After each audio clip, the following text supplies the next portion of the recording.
Little Nitro. Stacked. If James lost, he'd have to eat a dub. I'm not doing that. Did you see that clip of Deion Sanders? You don't call Nick Saban Nick. Don't call me Deion. Let me put some respect on his name.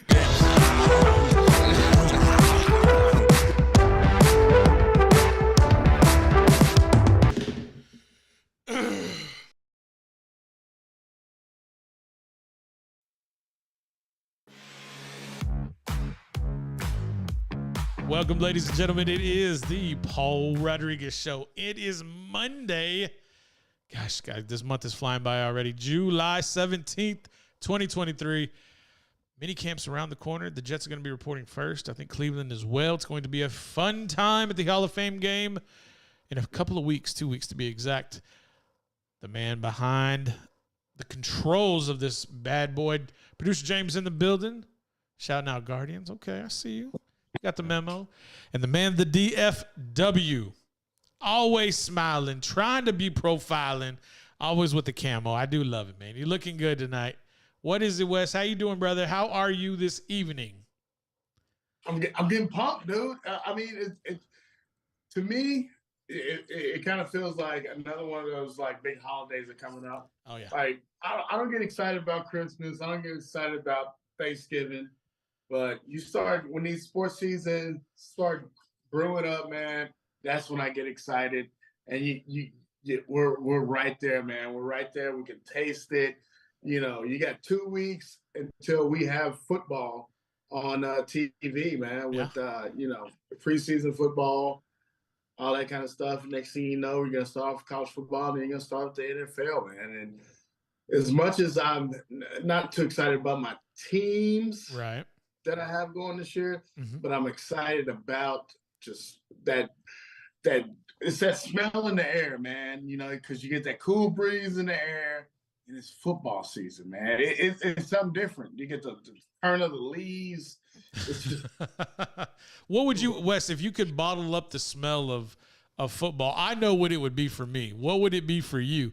If you could bottle up what the dawn of football season smells like, what would it be for you? What elements are you putting in there? It's like, it's kind of like a beer. Okay. Like smoked barbecue. All right. Fresh leaves, mm-hmm. and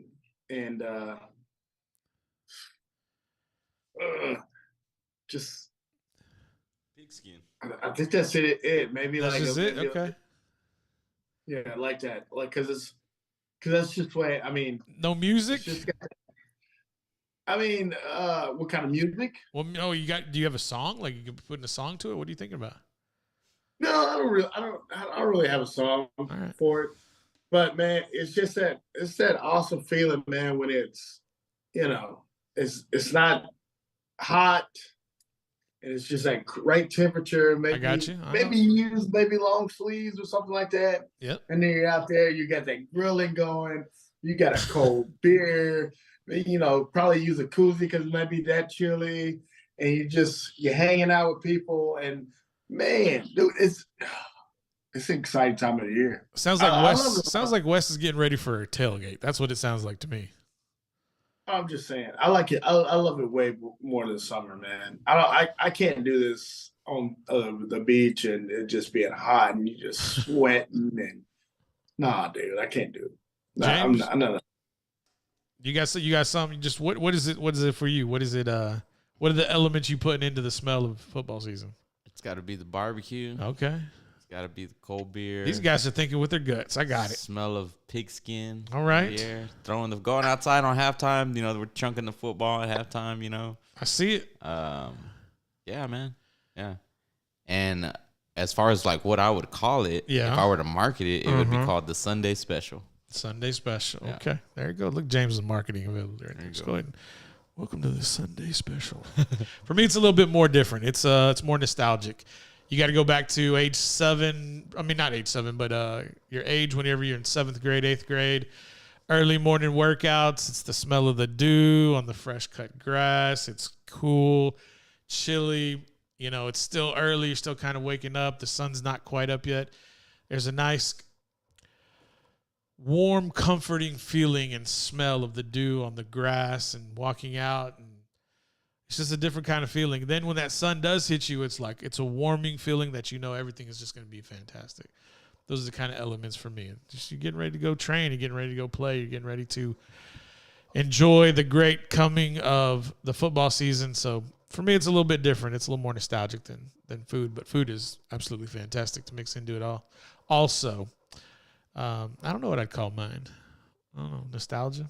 It's probably what I would be, just something basic like that. Yeah, I guess me and Wes are coming from it as the point of the viewers. Sitting on the couch. It's a little more fanatical. I understand that. Mine's a little bit more nerdy, right? And that's understandable. I think I try to see it more from the coach-player perspective than maybe like from the fan. I try to be more scientific, and I think I get a bad rap for that, and that's okay. I don't mind it. But that's what I enjoy about it. To me, it's more of a science. Yeah, it's just straight up what it is, man. It's just more nerdy about it, and I'm happy with it. I love the way I feel about it. Dude, you're not Darth Vader, man. I'm not trying to be. I think you sometimes you feel like you're that. No, dude, you're not that. I'm not trying to be that. If anything, I mean, we get it, dude. Me and James make the show. You're right. This is why I'm here. But you know, I get it, man. You're the Jerry Seinfeld of the show. While, you know, me and James were Kramer and George. We get it. But who's George? I think you're George, because you're not that. You're not that cool, Kramer. Yeah, I'm definitely George. Yeah, absolutely. I'm definitely George, because I'm an idiot, and I back myself into stupid situations, you know, all the time, especially on the show. I can't help but notice, Wes. Coming live from WKRP, Big Nasty on the ones and twos tonight. Dude, I like that shirt. It was a great show, man.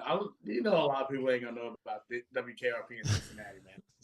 It was a great show back in the day. A lot of great actors on there. Is that a shout out to the Kels brothers? Is that why you wore it for Travis Kelce and Jason Kels? They're not Kelsey, but I'm saying Kelsey. It's Kels. No, that's not a shout out to them. Well, they're shouting out to them. They're from Cincinnati, Ohio, man. I'm just saying. Shout out to my show. It's a Burrow thing. I get it. It's a Burrow thing. I got you, no doubt. Shout out to Joey B. It's Joe Shiesty. Here you go. You know what, dude? I love you, sir. Wolfman Jack. That is a cool name, though, Wolfman Jack. Oh yeah, dude. I mean, it was just a great show, man. It was hilarious, and you just felt like after every take, you know, they might have been partaking in some of the devil's lettuce. So, you know, it seemed like it was, like one of those type of shows. But anyway, it may have been appropriate for let's that get time. Started. Don't let me go down the back roads. Let's get started. Right. I'll get you back. Let's talk about some college football. I'll be happy to take care of leading anywhere you need to go. I'll get you back on track. That's why I'm here. But before we get, I don't want to get there yet. I don't want to leave James off the hook. Let's show some respect, right? It's James's time to shine. It's time for James to divulge his all-time NFL time team. Dude, is that a lot of pressure? Wes almost forgot, but I know my man has a list. Now I'm like, is that a lot of pressure, James? I know my man has a list. That's all I know. Look at him. Look at this guy right here. Hey, you can. Hey, I like that you wrote it down. See, that's how you know my man is in a relationship, because he got a list, pen and pad, so he don't forget. It's called a honeydews. James, just know, I'll respect your list, but you know good and well, Paul. If you're not right, Paul is gonna destroy it. Yeah, it's not the list. It's my list, but it's not the list. It's not Paul's list. All right, so we're starting on defense. But you know what? I respect your list, and I can't wait to hear it, sir. All right, so we're starting on defense. However you'd like to go. All right, so I'm going with. Let me find my camera here. Okay, starting off defensive end. Great. Hold on.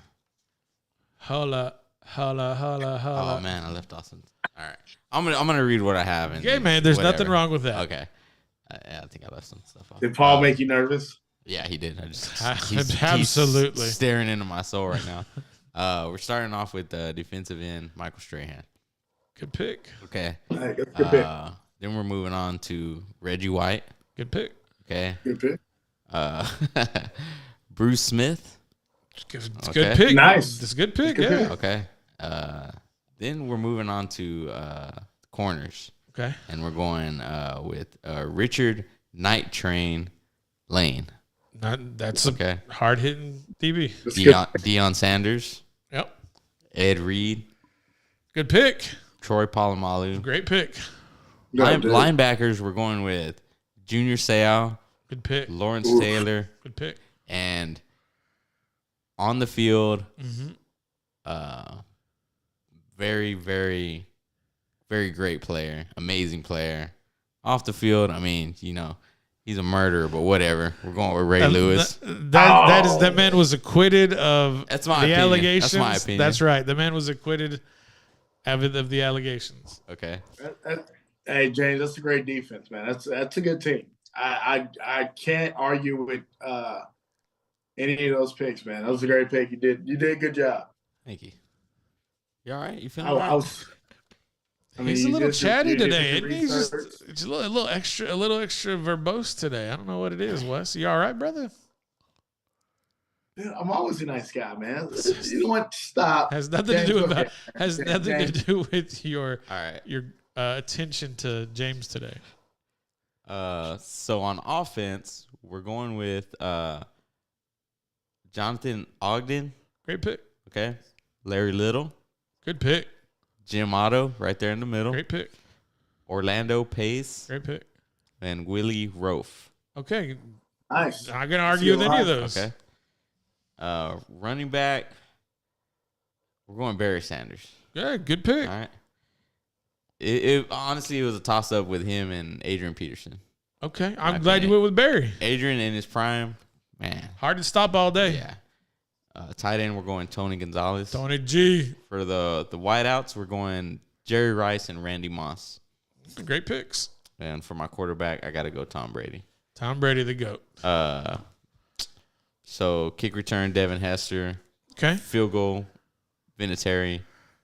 And punter, Dave Jennings. Played for the Jets and the Giants. Okay. Head coach, I got to go with Bill Belichick. Oh, Billy. Bill Belichick. What about you, Wes? Listen, let me just say something real quick. You're not arguing with anybody that you mentioned. And if anybody chose to argue, be like, they're just nitpicking. Because all of those guys, they're either in the Hall of Fame or they won a Super Bowl. Or both. So it's not, even on the line, you can mix and match those guys. It doesn't matter. I think it's a good pick. Thank you. Did you stay away from certain people for certain reasons? I looked up, did my research and stuff, and I was like, some people I was like, hey, that nickname sounds cool. I'm gonna roll with you. But yeah, I mean Reggie White, Jim Otto, Deion, Randy Moss. Yeah, some of those guys it's default. It's pretty much, especially on offense. That's Tom Brady. Wait. How are you gonna go against Brady? What were your receivers? You said Randy Moss and who? Randy Moss and Jerry Rice. Okay. Yeah, I can't. That's what I was saying. Like when I came up with the argument, I think I went with T.O., right? Yeah. And my argument for literally because they were so close is that I just remember one game. I saw Randy Moss kind of walk off the field and give up, and so that was the only thing. But to tell you the truth, dude, Randy Moss was freaking ridiculous. I mean, he definitely. I think he had more talent and was a better athlete than Jerry Rice. But the difference between Jerry Rice is work ethic and just the way the dude played. Man, he didn't take off any. He didn't take off any plays. Yeah, the dude was a great blocker downfield. Who did Jerry Rice was just like if you're gonna say, hey, I want to build a football player, I want to build my football player like Jerry Rice, Barry Sanders. those type of guys. And Randy Moss had who down in Minnesota for the first how many years of his career? Wasn't Dante it Dante Culpepper. Culpepper, Mhm. right? But he also learned how to play the position from Chris Carter. Okay. Another arguably one of the best receivers in the game. Hey, and Chris Carter gave the best advice to you young men coming into the league. Get yourself a scapegoat. He's not wrong. Where does And a He's driver. not wrong. And a driver. while we're on the topic, where does Dante Culpepper rank amongst? That's a hard one, man. Quarterback- I mean, quarterbacks.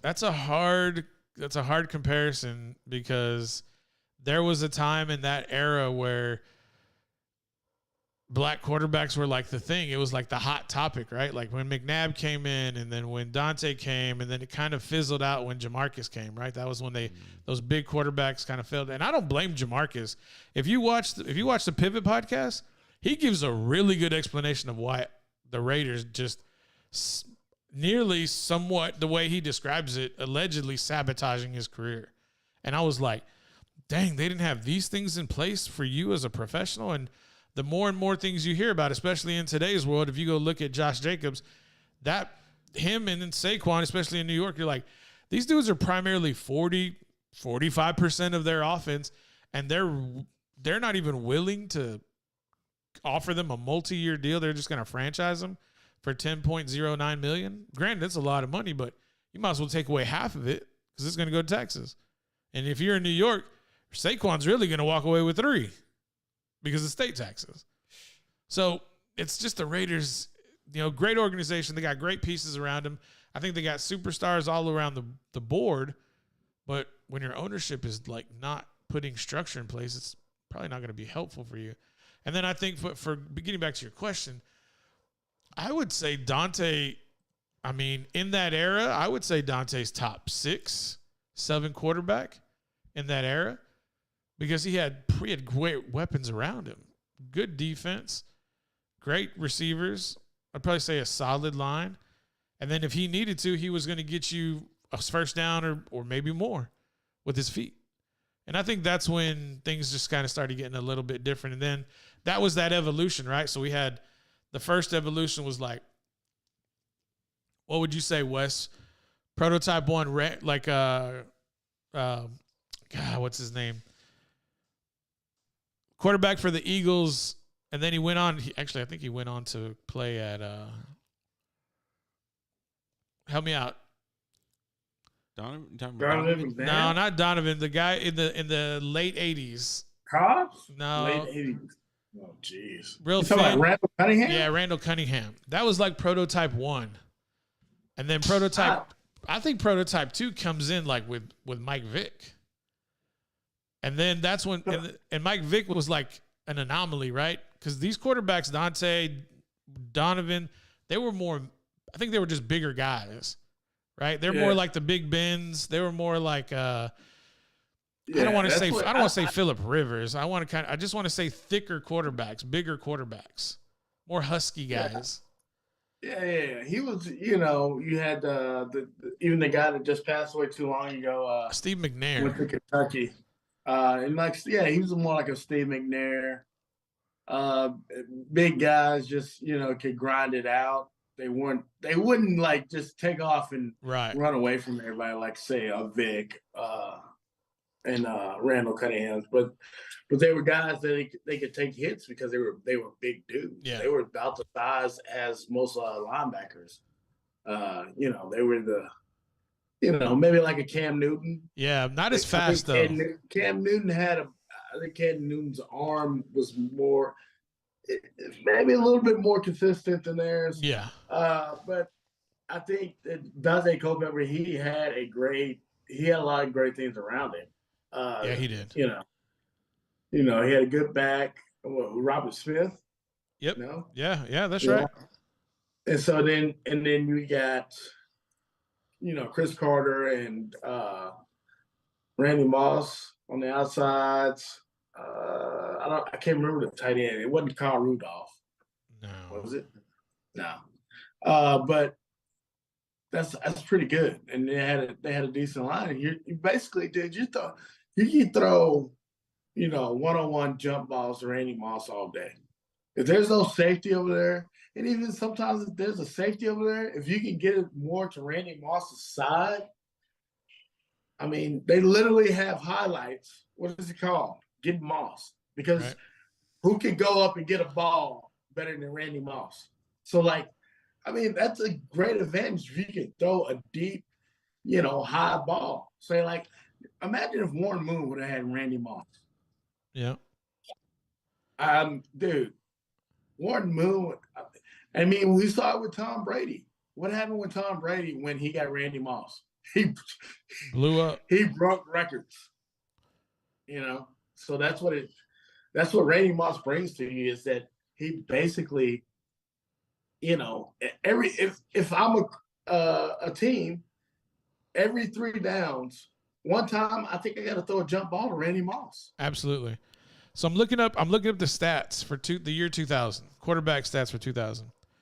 Dante's 4th overall. He's ahead of guys like this: Brett Favre, Testaverde, I'm not saying much, Mark Brunell, Kerry Collins, Kurt Warner, McNabb, Bledsoe, McNair. Who else is on there? Who's notable? That's about it. Who's ahead of him? Peyton Manning, Jeff Garcia, Elvis Gerback. Those are the 3. Oh, okay. So this is so remember, this is right before Tom's about to pop. Because Tom's about to pop in 2001. What's up, Wes? Yeah. But all those guys that you listed above, Culpepper, had great receivers. And I mean, it's kind of it's that deal where, you're punishing somebody for having greatness. I'm not saying Dante Culpepper wasn't good, but he had great receivers, man. I mean, Chris Carter and Randy Moss as your receiver. Oh. In 2002, Dante Culpepper was the number one quarterback. He was ahead of guys like Gannon, Manning, Vick, Bledsoe, McNair, Brady, Jeff Garcia, Brett Favre, Donovan McNabb, Drew Brees. The offense was scary, bro. It was nuts in the early 2000s. It was like Minnesota was the scariest team in the NFC. In the AFC, it was clearly the Patriots. Dude, when you played Madden, yeah, you were Minnesota. Yeah, absolutely. Why? Because for one, you don't have anything. You could run it for Culpepper and get 5 yards. He was going to run over somebody and truck somebody. You get 5 yards. 2, you could run the ball with Smith. If he got out to the outside, he was gone. And then you had the option of throwing that jump ball to Randy Moss or throwing it to Chris Carter over the middle. In 03, he was 2, 4, 6, 8. He was 9th in passing yards. He had 3,500 yards throwing, and he was 9th. He was 9th. Tom Brady was 2, 4, 6. He was 6th overall. Matt Hasselbeck was 4th overall. Peyton Manning was 1st. Peyton Manning had 4,300 yards passing. And who Peyton Manning's receivers? Marvin Harrison and what's his other name? He was young at the time. This is 03, so it had to have been the guy from Miami, right? Yeah, I can't think of his name on top of my head. It's ridiculous, our brains. I know exactly what you're talking about. Right. But he had Peyton Manning also had Adrian James at the time. And he had Clark tied in as well. Yeah. Dallas Clark. You think Marvin Harrison was underrated? Absolutely not. No? Not to me. I mean, I don't. Who's rated Marvin Harrison low? I don't know. I don't know. I mean, maybe I just think that he doesn't get the recognition that he deserves sometimes. Reggie Wayne is the one. Reggie Wayne. Marvin Harrison, I think he's not top 3. Not top 3. Top 5. Top 3 in what? As a wide receiver, all time. All time's different. That's different. I know you're saying all time. Yeah. I'm saying all time. Marvin Harrison is not top 3. What about the year? What about the two? But if you put him in your top 5 all time, I can't argue with you. What about in the 2000s? I mean, in 2000, he was the best receiver. He was 1 or 2. I'm talking about the whole from 2000 until 2009. He's top 3, easy. He's top 3. He's basically behind T.O. and Moss. T.O. and Moss in the 2000s. Who do you get above them? We gonna look. Am I doing bad math? I know you get a little older sometimes, and the years and the decades start to just blend together, you know. I'm not arguing that. They're but I mean, all right. So here it is. Here it is. This is the 2000s. This is the first team. This is first team. Marvin Harrison, Randy Moss. That's first team. Second team, Terry Holt, Terrell Owens. Those are just the receivers. I guess they gave 4 slots. This is the first team overall. Oh, no. I was right. First team receivers, Marvin Harrison, Randy Moss. Second team, Terry Holt, Terrell Owens. Man, that's pretty easy. yeah, I mean, I'm thinking that's pretty damn easy. yeah, but I'm saying the top 3 receivers in that time are. I get. I'm not hurt. I'm not hating on Hope, but come on. It's Randy Moss and T.O., and then you got Marvin Harrison. Hope. I mean, I don't know, dude. For some reason, he's not. He's good at number 4. Now I want to see like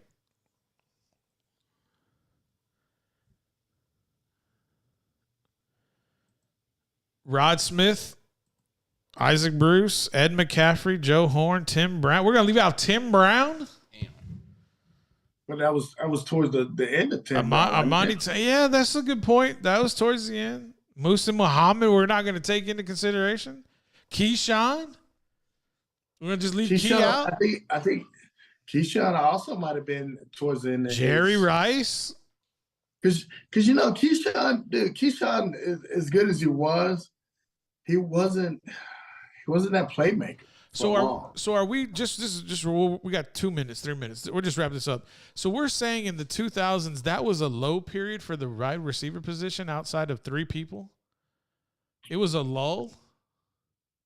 I mean, you named them all. It kind of seems like it. Randy, Marvin, and Terrell. Everybody else was kind of a joke. Unfortunately, now don't get me wrong, we got greats at the end of their career, but it's kind of a lull. You named some Hall of Famers, but I think some of those Hall of Famers are going towards the end. Yeah, absolutely. But I mean, don't get me started on the Hall of Fame. I think they should change that up. But I won't talk about that. Yeah, I think they should change it up too. 8:37. Yeah. Let's get into a quick break. Give us about 5 minutes. We'll come back. Shout out to Carly in the chat. Looks like Wes is saying hello as well. Appreciate you tuning in. Give us a few minutes. We'll come back. We'll talk a little college football. I'm a little excited about what we are expecting week 1.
Welcome back, folks. Time to get into a little college football this time. Folks, I think we're what? We're about 6 weeks away from college football, just at the end of August. And we're about 2 weeks away from August 1st. So this about put us about 6 weeks out. Who and what are we looking forward to most about? I guess it'd be week 0 of the college football schedule as it gets released. Lots of big non-factor matchups kind of going on. But there is a couple of big highlighted games. I think we're going to be all over our radar. Likely the one that's going to be in Fort Worth in a few weeks. But for me, what is it about the lead up? And I think that's what we kind of want to talk about. This is going to be more of like the lifestyle. Like, what do we enjoy about getting geared up for football season? Wes touched on a little bit. I did as well. And James kind of gave his, what is it, Sunday best? What did you call it, James? Sunday special. Sunday special about how we kind of get geared up for the NFL season. But I wanted to take the same approach and what it is about the college game, right? So for me, I'll kind of just kick things off. For me, it's just the anticipation. And it's like, what's we going to do? How are we going to do it? I know for me, my fantasy weekend is going to be the weekend after. I'm going to get to see some college ball. The weekend before that kind of comes. The NFL is the Thursday before or the Thursday after that. This year, I'll be traveling during that first weekend, so it'll be kind of weird. But at the same time, you know, football's back. We're going to see some great entrances. We're going to kind of see some sloppy football. That's the only kind of down part of this is we're going to see some sloppy ball the first few weeks in college. But high school kicks off that same time. The biggest thing I'm looking to is I want to see Deion Sanders' team, Colorado Buffaloes, how they're going to fare against a team that played in the national championship last year. Now, all that being, they got their ass handed to them. They being that TCU Horned Frogs. But I want to see how they're going to be able to, how they're going to fare. I think they're going to get rolled up personally. But I'm just kind of excited. I want to see the circus that's going to be dancing around Deion Sanders in Fort Worth. AKA, what do they call it? Funky Town? Yeah. Funky Town, Fort Worth. Who calls it that? Bro. A lot of people. Yeah. Really? That's I never heard of it. That's his moniker, right? Like, that's just what people know about him. Yeah, it's like, yeah. We all go on Funky Town. Like, Yeah. all right, they mean Fort Worth. Won't you take me to... Dun, dun, dun. Is that what the song's about? I don't know. Okay.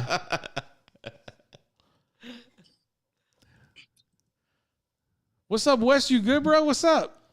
Yeah, I'm great, man. Let's go. I'm waiting for you. We're going. So What are you looking forward to? What are you looking forward to week 0? College football series. Week 0, man. I mean, what are the matchups? Can we run down a list of the Yeah, matchups? absolutely. We could definitely do that.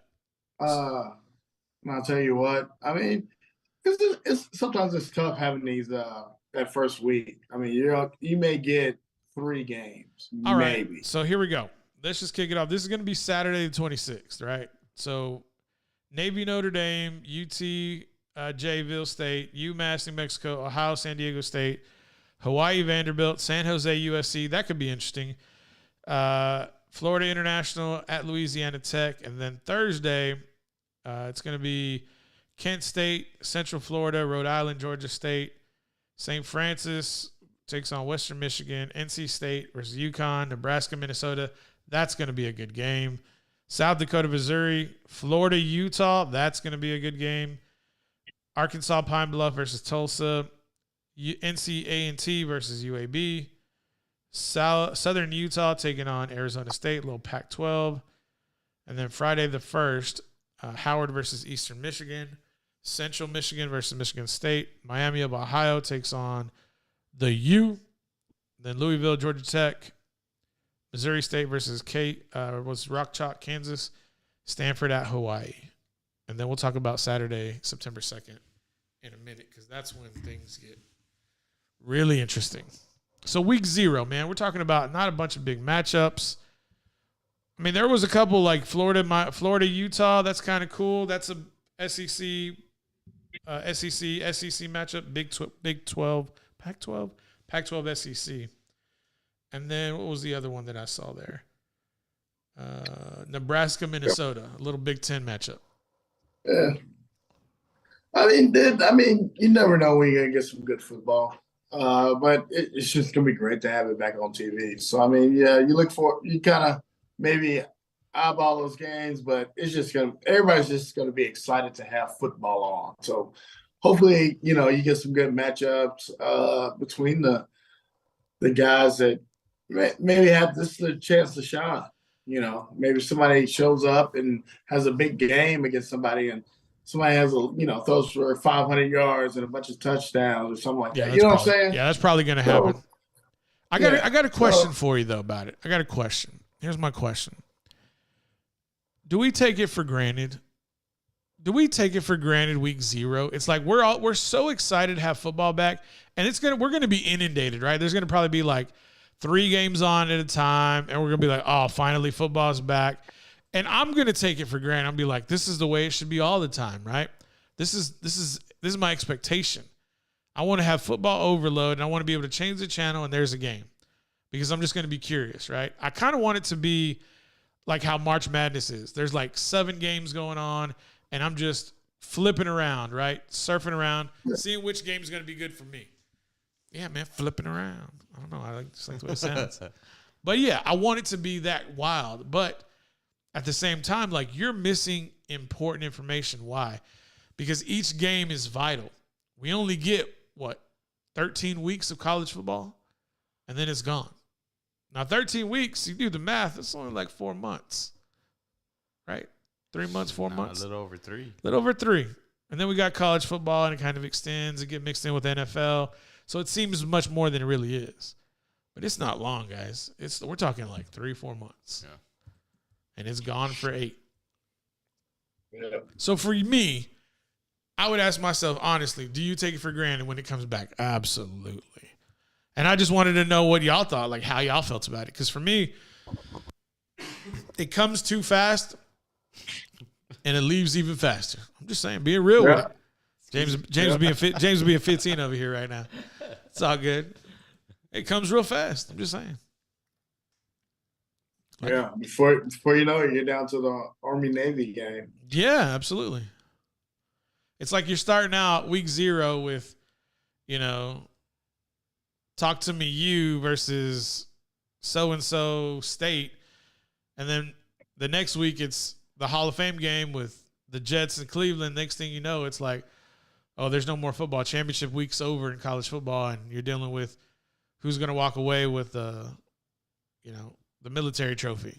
I always wondered why, and I know you guys can answer this for me, and I'm pretty sure y'all have before, but I always wondered why they always line up like these matchups that are just like Texas and Northwestern, Rice. Right? Or Rice, and it's just like a setup just to get walloped. You know what I mean? Yeah. But and so like why is like what's going on there? Well, 45-0, they're setting you up. Yeah, because it's a money grab for the university. Yeah, it's a money grab for them. And it's a big celebration for the opening game for that big team, right? So for Texas, it's Rice this year. So what do they want? They want all the alumni. They want all these eyes. UT just got a brand new media contract with their people. There's a new company in, right? Craig Way still doing his thing. Shout out. And at the same time, it's like, they want the boosters. They want the money. It's just a big celebration. It's a big party. Well, you want to make sure you win your big party, right? So they schedule a scrub. Hey, come in. Here's $1 million for you and your team. And, good luck. They pay them. Oh, Rice is going to get a check. It's going to get that check will probably fund Rice's football program for that year. Oh, okay, nice. Yeah. Now, Rice is a private university, but that football team ain't private. Like you got to fly, that's going to probably pay their whole expenses for the year, travel, food, everything. Yeah, now, if you're Texas though, you got to win it. Oh, you don't have to win it. You have to dominate it. Dominate, yeah. Now, and they're going to expect to. Like everybody has eyes on Texas, saying, this year is when you're supposed to win the Big 12, and damn it, y'all better hope. Wes, we were talking about this, about how like they need to win, right? I don't really mean to get started on Texas, but I'm already here. I'm halfway in. If Texas doesn't meet the expectation, I don't think it's going to matter after what I'm hearing. I'm hearing Sarkisian's out either way. I'm thinking I think he's going to take a job somewhere else in the NFL. If you can't win the Big 12, what are you going to do in the SEC? Bro, it ain't about well, that's part of it. That's definitely part of it. But it's like I think some team is going to be so desperate in the NFL to see what he's done as far as producing quarterbacks, and they're going to be like, "Come take care of my young quarterback, or come do XYZ. We're going to pay you $10 million, $12 million to be the head coach of this team. And you can be the offensive play caller." I can totally see that coming down the pike, even if Texas does well.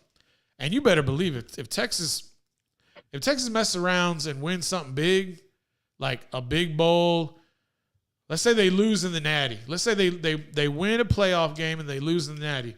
Sarkisian's definitely leaving. No matter what, to take a bigger job somewhere else. And there ain't many more bigger jobs than Texas. You say so there, buddy. Oh, you don't agree? I just think what are you saying? You saying he's got to play for a national championship this year? No. I'm just saying if everything goes Texas's way, everything goes their way, even if they lose in a Natty, let's say they get to the playoff, right? Let's say they get to it. I'm not saying they have to.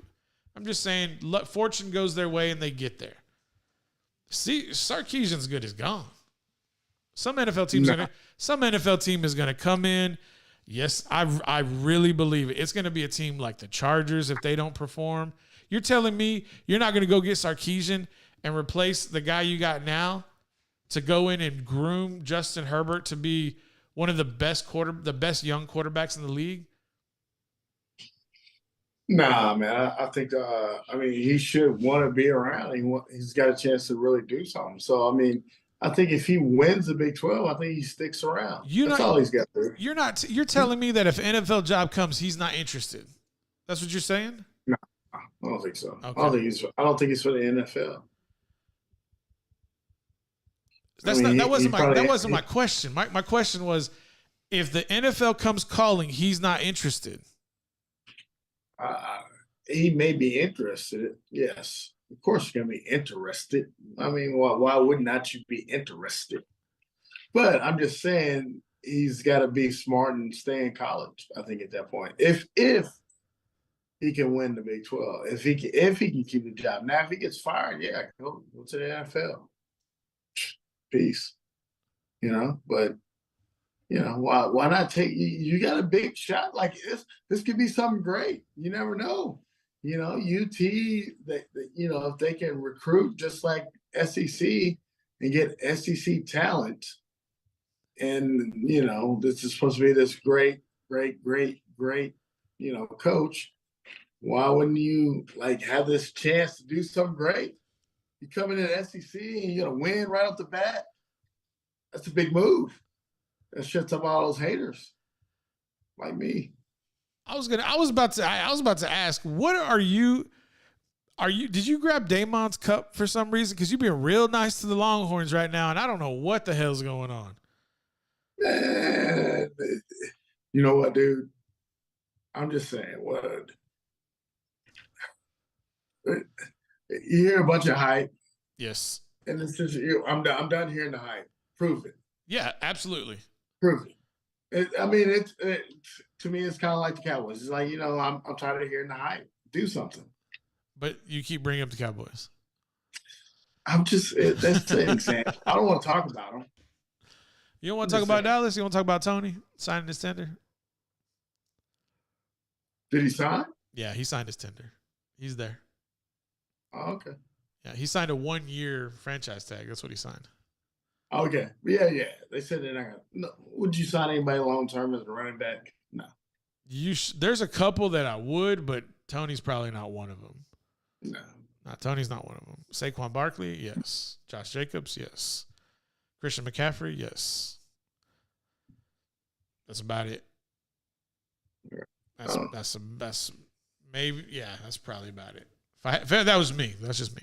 Long-term deals. Aren't these all guys that have had injury problems? So Josh Jacobs, had an injury 2 years ago. Looked fantastic last year. 40% of the offense of the Raiders. Saquon Barkley, injury prone. 45% of the offense in New York.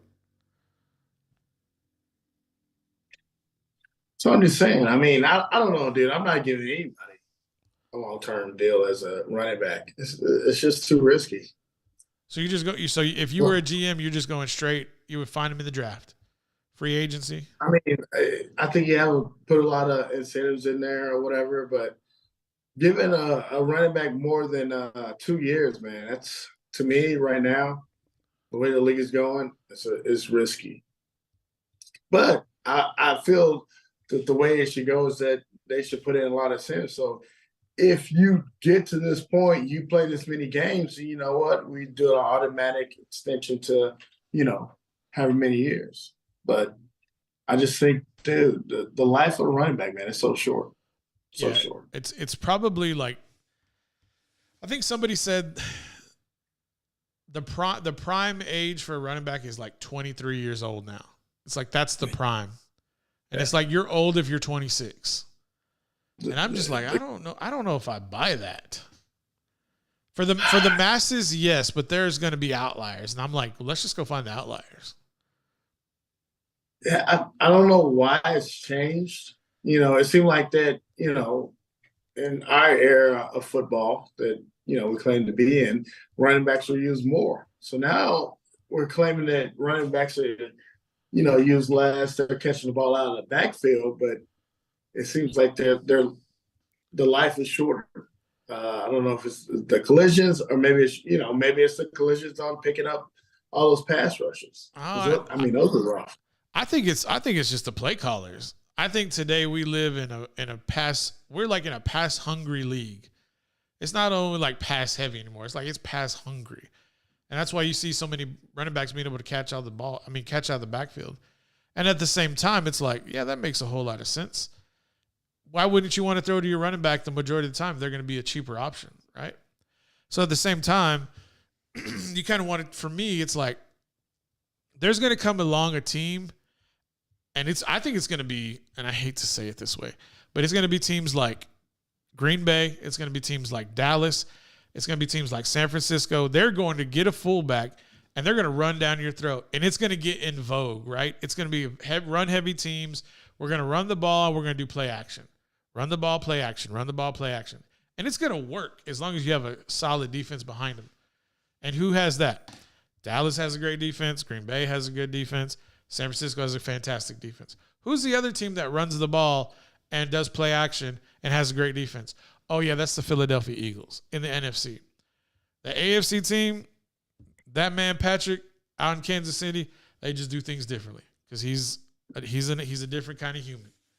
But at the same time, like, they're going to find a running back. Ian Pacheco is going to be a fantastic contributor in his second year as a running back.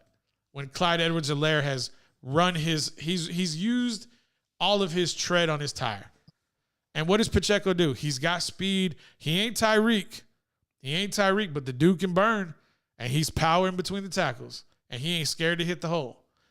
And so you're going to start seeing more running backs. See, Pacheco and Pollard, to me, are like the same kind of guys.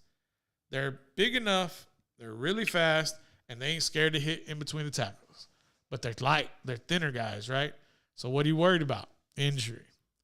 But then you got guys who are like Green Bay. And what does they got? You got Aaron Jones and you got King Hamstring himself and Dillon. And so those dudes are one of the kinds of guys you have to worry about. Like, they could just pound you. Who else did that last year? Who ran heavy then threw play action in the NFC North? Detroit.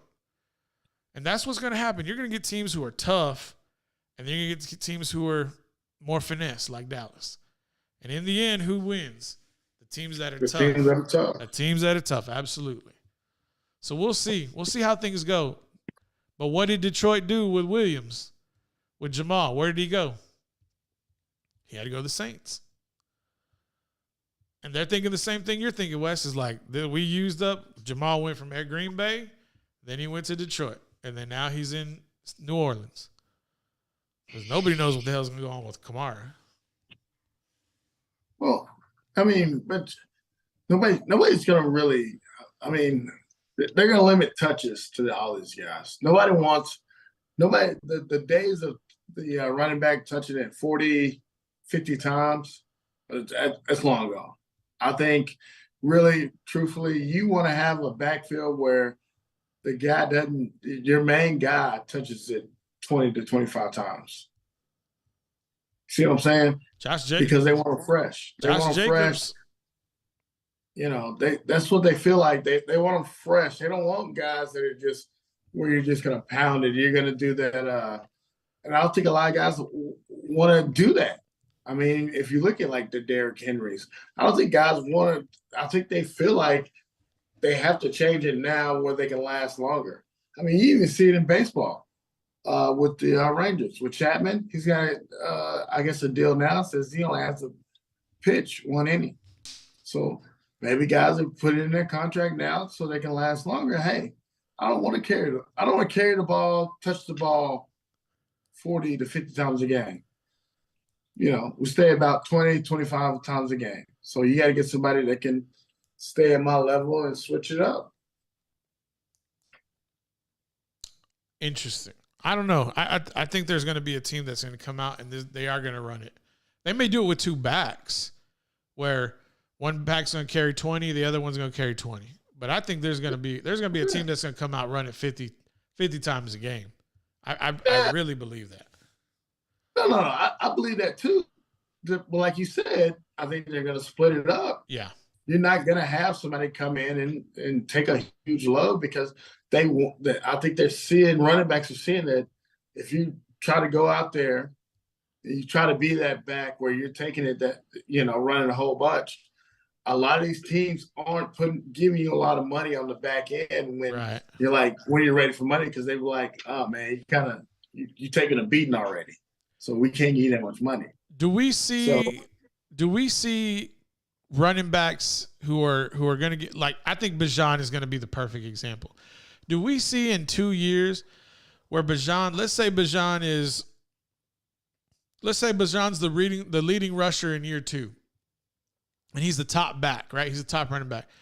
Do you think he like demands a contract extension and asks for, like, I don't know, he wants 5 years.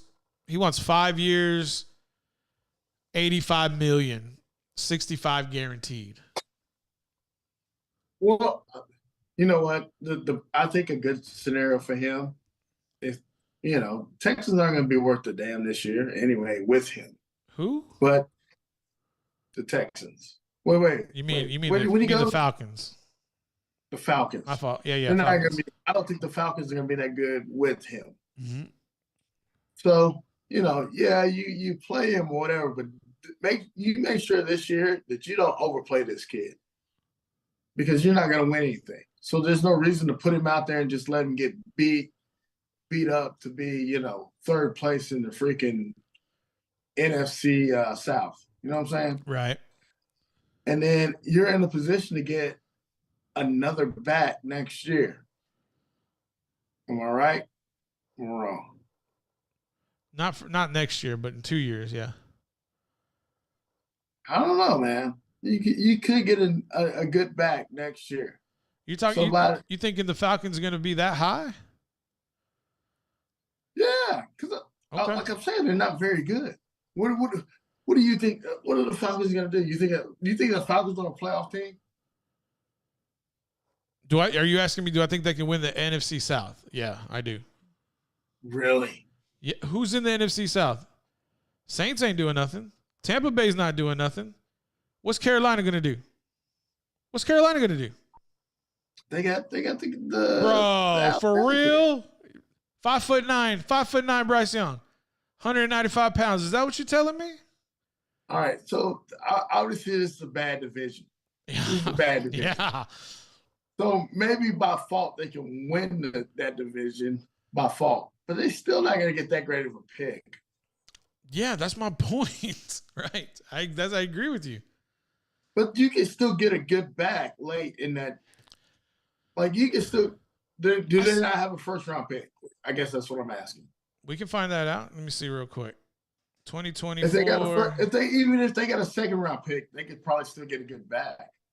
That's going to be able to shoulder some of that load, and they could grow with them, because that's what I think it's going to go in the NFL. You're going to have teams that are going to go and get 2 good backs, because it's proven that it's the way to go. Because nobody wants to sit there and take all those runs. I was going to say something else, and then I was going to say pause. The Atlanta Falcons are forecasted to have the 7th pick in 2024. Guess who they're forecasting that they draft? Who? Yes, just take a guess. Don't know, man. You're wrecking my brain. Just spit it.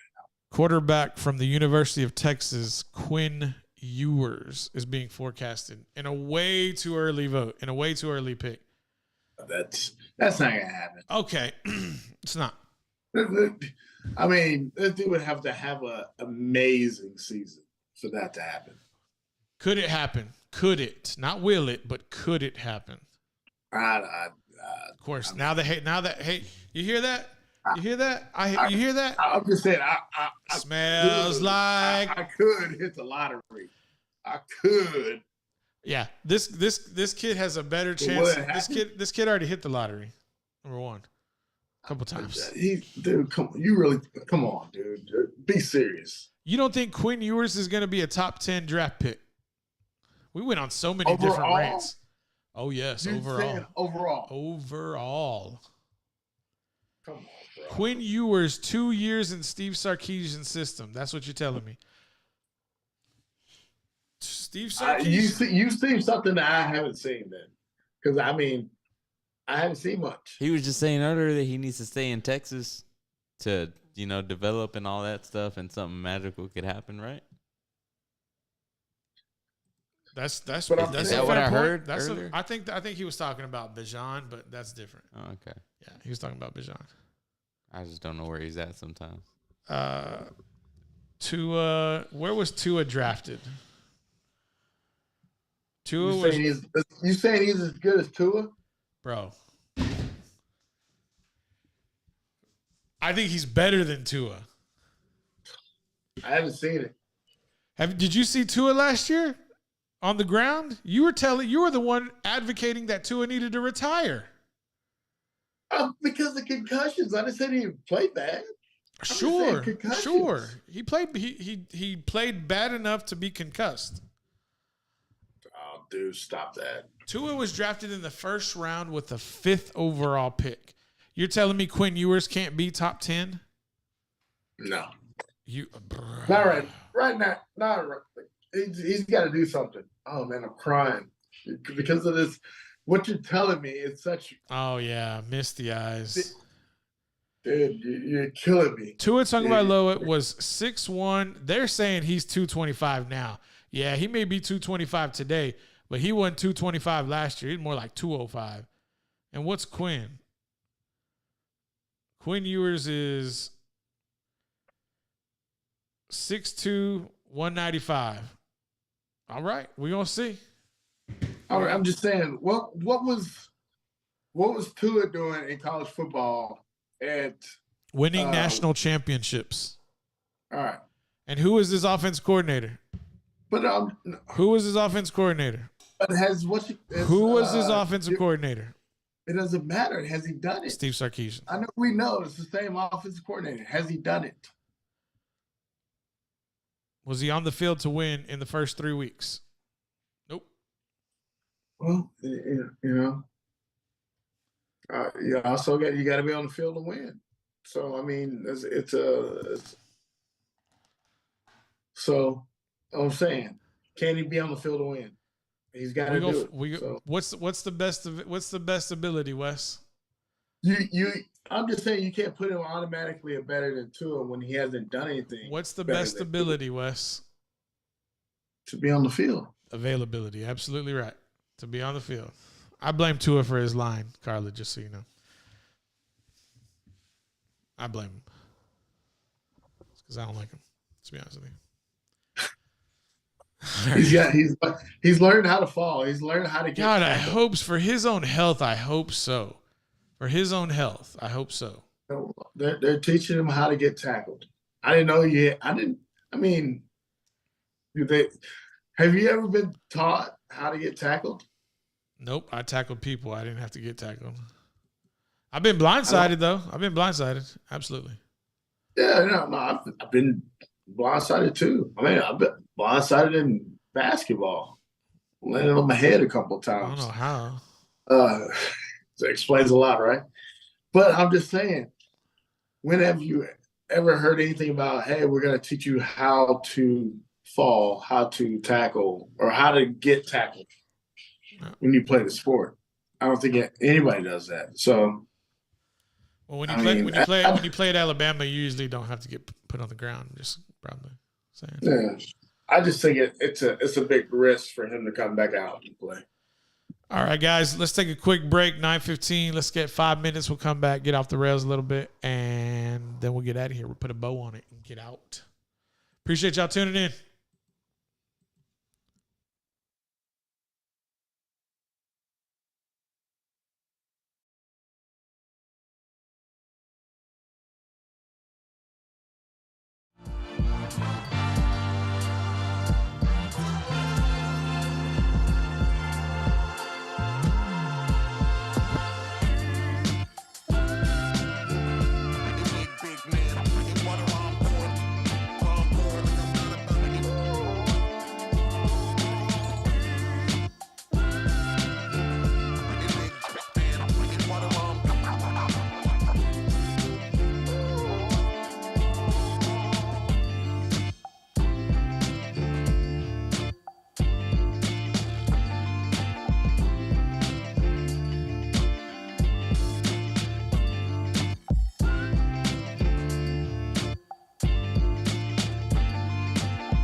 What up, y'all? Appreciate y'all tuning back in. Time to get off the rails just a skosh. That's what I was trying to say.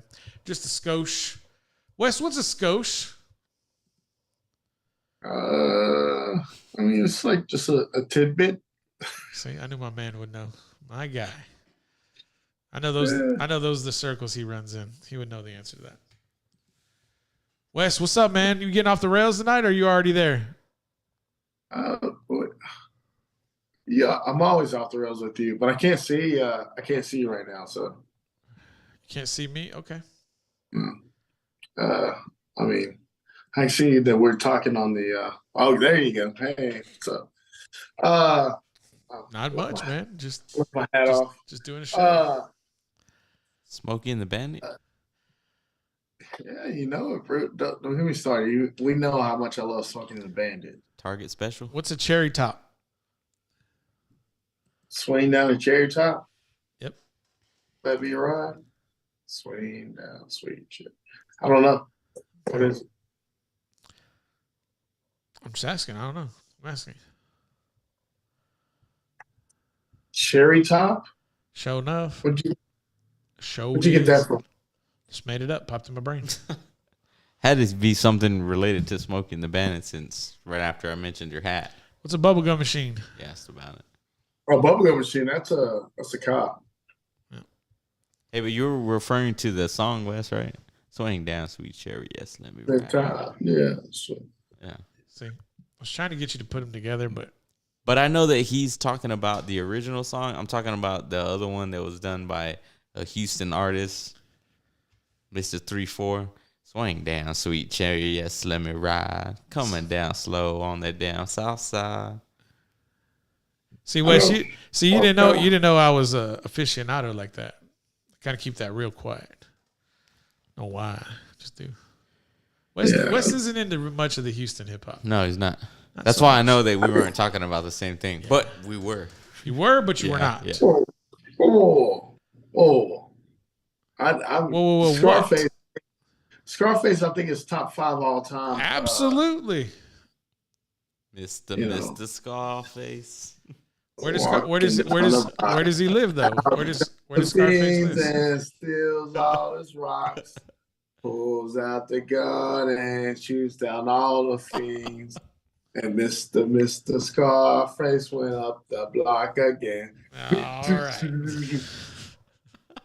We're gonna get all kinds of attention on this episode. Yeah, we're done. Dude, hey, man, you can't hate, dude. I'm just saying, Scarface.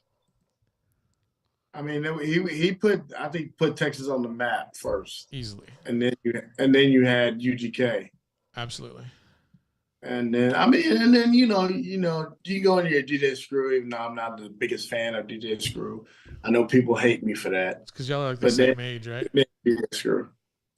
It's because y'all like the same age.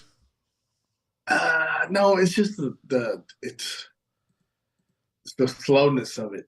The slowness. I can't. Oh, okay. Yeah, I'm an East Coast dude, man. We get moving. I can't. With the DJ Screw, it's just different vibe. It's kind of mood, It's a mood when you're moving a little slower, a little more sluggish. Maybe your eyes a little more droopy. Maybe you're just not as energetic.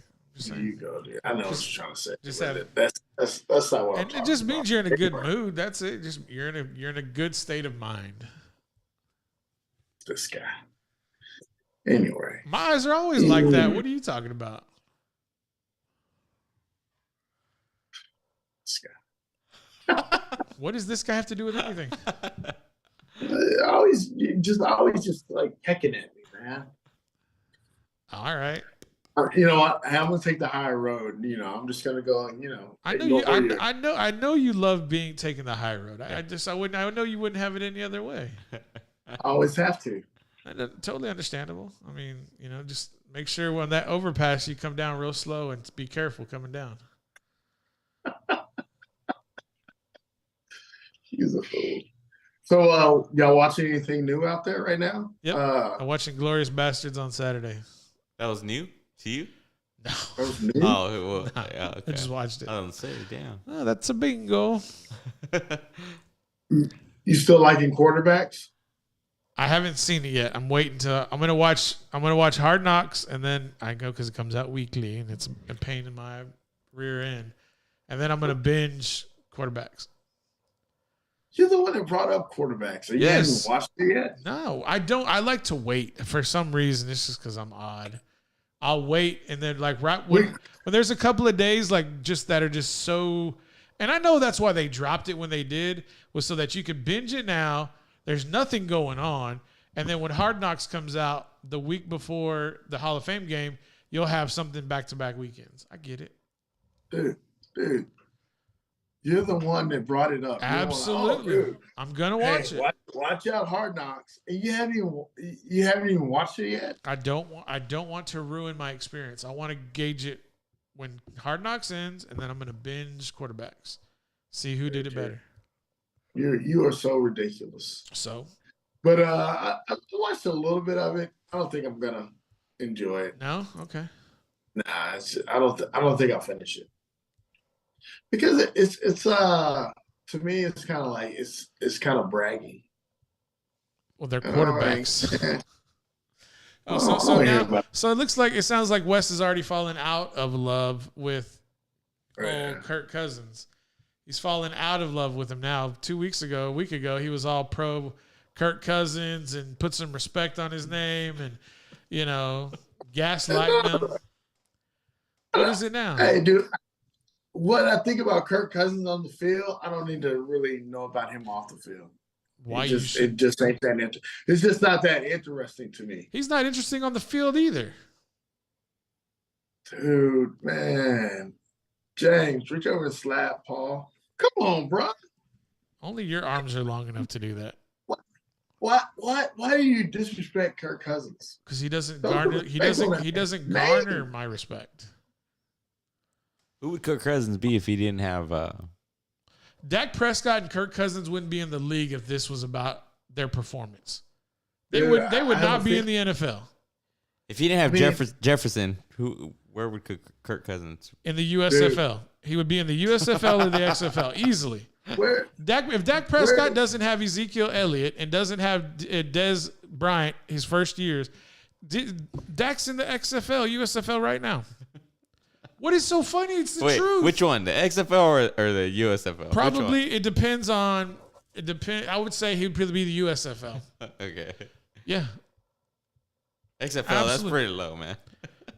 I mean, yeah, it is. I don't know. I know. You know what? I don't agree with that. I don't agree with that. Of course you don't. Why don't you I don't agree, think Wes? he's that bad. Why don't you agree? I don't think he's that bad. I think he'd still be a backup in the league somewhere. Colt, you're telling me he's as good. You're telling me Colt McCoy is as good as they're as good as Colt McCoy. That's what you're telling me? Yeah, he's as good as Colt McCoy. I hear that. Neither one of them ain't did shit. They ain't done nothing, but you over here. Thank you very much. Thank you very much. Thank you very much. I knew I'd get him. I knew it. I knew I'd catch you slipping, sir. I got him. Thank you very much. Venmo, please. So I back to it. was the first one. Yes, you did. Really, man. See how'd I do it? Just talk about that quarterbacks and just massage it in. That's right there. And then throw in Dak, and I got him. You know, Dak and Blake Bortles have the same amount of playoff wins. You know, Patrick Mills and Dak Prescott had the same amount of interceptions last year, right? Who? Yeah, exactly. Exactly. God damn. Oh, now he's thirsty. I'm just saying, if this was about talent, Kirk Cousins and Dak, who else? Probably Baker and Jake and Danny Dimes in New York would not be in the NFL. I'm sorry, they just wouldn't be in the NFL. It's real simple. You're talking about the top paid guys in the NFL. I'm talking about the top paid guys in the NFC. Yeah, in the NFC, that is. They're just not in the NFL. It's the NFC. And sorry, in the NFC. But I mean, I mean, I think you're being a little bit hateful. Is it What's is it going is on, it too? dude? You know Are you- what? are you Those mad about guys who something? are the most hated speak the truth. Are you mad about something? Yes, their performance. I mean, wait. What was our bet? Well, we had a bet. Oh Yeah. man, we got to write these things down. You have to write Sure, them put down. it on the board. I can didn't write it on the remember. board. I just feel like there's some hatefulness coming, man. That's okay. Because well, I don't understand why you picking on these dudes, and they're starting quarterbacks. They won games. They made it to the playoffs. Some of them. So did Nick Foles, and where is he in the NFL? Hey, Nick Foles won a Super Bowl. Where is he? Here for a pimp. Where's Nick Foles at? It's hard out here. I'm asking for a questions. pimp. Where's Nick Foles? Nick Foles? Come on, man. But I'm just saying. Where's bro, Carson Wentz?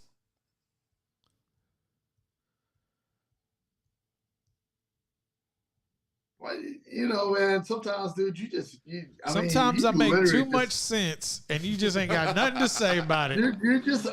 I believe- I'm trying, bro. I'm trying to help them. I'm trying to not be mean like you anymore. Okay, That's what I'm saying. You're a mean person. you're a mean Try to be one, nice. Mr. Grinch. That's fine. Yeah, No, Paul, ready for Christmas. You I'm gotta ready, start it. dude. I'm so ready. just so grumpy, dude. You got to give these guys a chance, man. A chance to I do mean- what? Let you down again? To fail? To not perform in the playoffs? You have the number 1 receiver and the number 4 receiver. Cousins with Jefferson and Dak with CD. And y'all can't do nothing. Y'all you making Ezekiel Elliott out here looking straight foolishness with 2 years in a row where he has the most weird play ever to end his career with the Dallas Cowboys. Back-to-back years. Just weird. But I mean, you talked about how great McCarthy is with quarterbacks, and now he's going to be. When calling did the I play. say that? Dude, you're the biggest Mike McCarthy fan I've ever seen. Mike McCarthy couldn't even manage a clock, and he could stare at the clock. Mike McCarthy is not a good You coach. still believe? I You believe still in what? believe? I believe in Mike Mike McCarthy. I believe in Dan Quinn. I believe in Micah Parsons. I believe in Trayvon Diggs. I believe in Armstrong. I believe in D-Law. I believe in CD. I believe in You Tony gotta- Pollard, Zach Martin, Travis Frederick. He ain't there no more. Dang it. Dude, you got to believe in everybody, man. No, sir. Believe. I don't have my fandom and my allegiance is not equitable. It is what have you done for me lately? Other So than you that, don't believe in Dak. absolutely not. Easily no.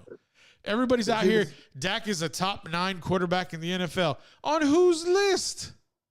So I've swayed you then because it seemed like last year you were a big Dak fan. I was a big Dak fan. He didn't lead the league in interceptions in 75% of the games played until last year.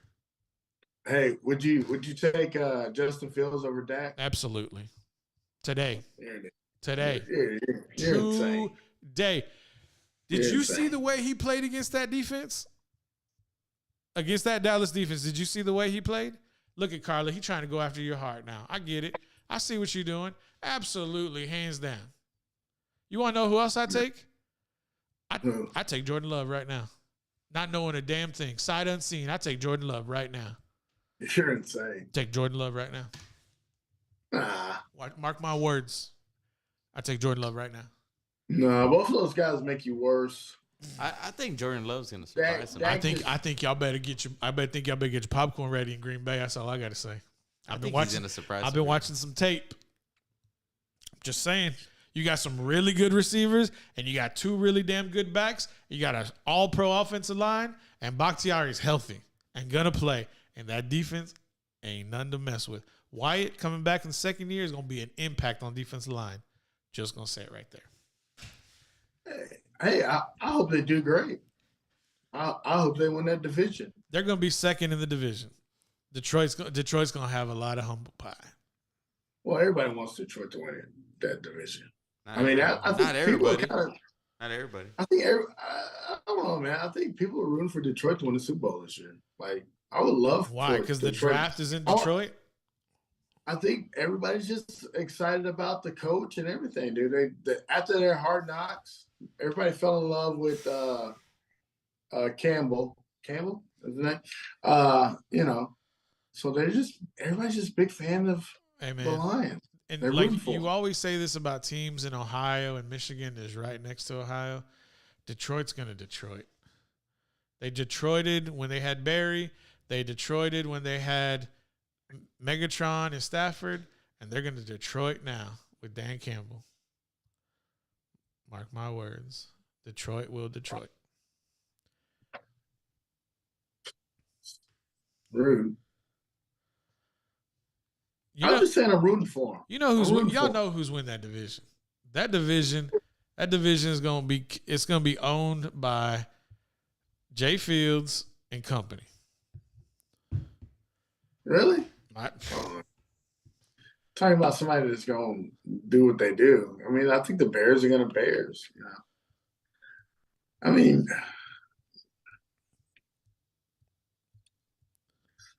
I just don't see the Bears doing much. I kind of feel like Fields gets hurt because of the way he plays, and then you bring in whoever else, and I think they're going to struggle.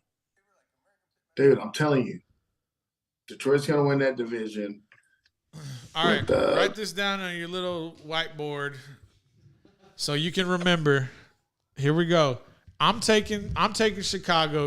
We know who James is taking. Yep. And you're taking Detroit to win the division. Yes, Carly, he does. Wait, no way. Yeah, I said that. Yeah, okay, I'll take Detroit to win the division. All right, Yes. and what we putting on the line? I don't know. What do you mean? Wes has to wear a Bears cap, and James has to wear. No. No. It's better if James wears the Bears. Nope. James is gonna wear a Bears t-shirt, and Wes is gonna wear a Bears cap. If I win, James, what we gotta do if you win? Cheesehead. Huh? Cheesehead. We gotta wear both of us gotta wear cheese heads. Yeah. All right. Wes, what do we gotta do if you win? If I win, Yes.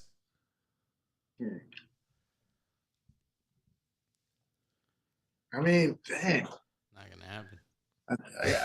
I guess. Because I'm not that big of a Lions fan, I guess, but I don't know. I can't tell. Ask me either. I mean, yeah, I guess you got to do some Lions. Okay, well, what is it? Oh, I guess maybe y'all have to do the.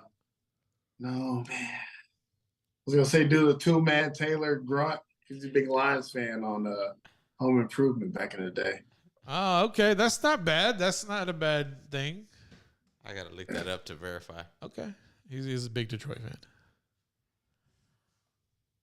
Is that Yeah, what you I want? can't think of- Is I that can't what you want to remember. go with? Yeah. You better write it down so that you don't forget.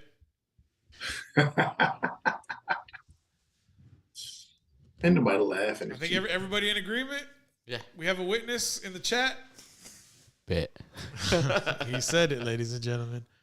All right, folks. We'll see who wins the division, the AFC North. This is going to be interesting because this will make us kind of keep eyes on it. NFC. And Taps, thank you. NFC, I appreciate that. If Paul wins, I'll buy the hat. Oh, no, that's not necessarily, but that's a good. We appreciate you tuning in. Maybe we'll have something else for you to buy at that time. All right. Y'all ready to get out of here? Because I'm fading. Yeah. Wes is gone already. James, let the people know. Yeah, man, it's Monday. Work week ahead. Yeah. Let's get to it. Don't be lazy. And something that I was thinking about today, make sure you take the time out, look around, and when everything's going good in your life, make sure you take the time out to smell the roses. Just a little bit. And Jack, you're smelling the roses. Smell the roses. All right, Wes. It's same as always, man. Just check on your people, man, and let them know that you love them. I love it, Wes. Appreciate it. Always the people pleaser. As always, we appreciate everybody. Man, it's Carla. Ooh, child, you ain't lying. We appreciate y'all tuning in. As always, check us out tomorrow. We'll be back 7:30-ish. We appreciate everybody who tuned in, who liked, who followed, who subscribed. Appreciate y'all. We'll see you tomorrow. As always, love yourselves, love your neighbors. We appreciate y'all. See you tomorrow.